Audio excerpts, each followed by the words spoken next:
Now, I will show you a simulated representation of 125 million pesos. Sinabi mo 1,000 peso bill, di ba? Show that to the screen, please. I'm sorry.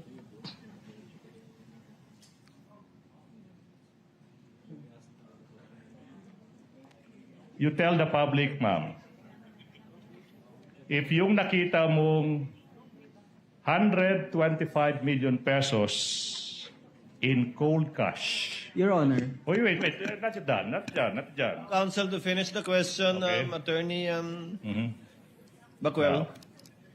Can you please confirm if the cold cash you saw 125 million pesos, do they look like that? Your Honor. Counsel? Before the prosecution proceeds with the question, may we just ask as to the source of the photo and how it was generated and produced? Yes, Counsel. Either it is distorted because the 1,000 peso bills look bigger. Yeah, Your Honor. Is this AI? Your I mean, Honor? Yes, of course. That is simulated. Okay. Is this AI? Wait. Because we don't have 125 million pesos in cold cash. So we had to resort to technology.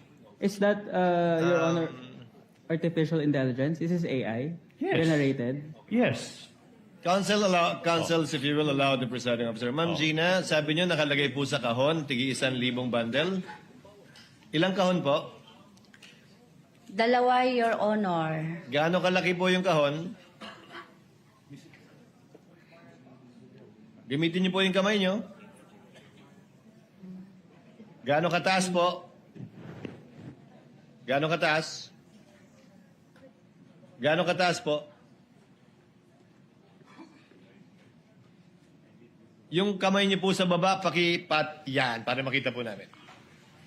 Ganyan kataas at ganito kalapad. Kasing lapad po ng witness stand. 125 million po yan. Dalawang kahong ganyan. Opo, Your Honor.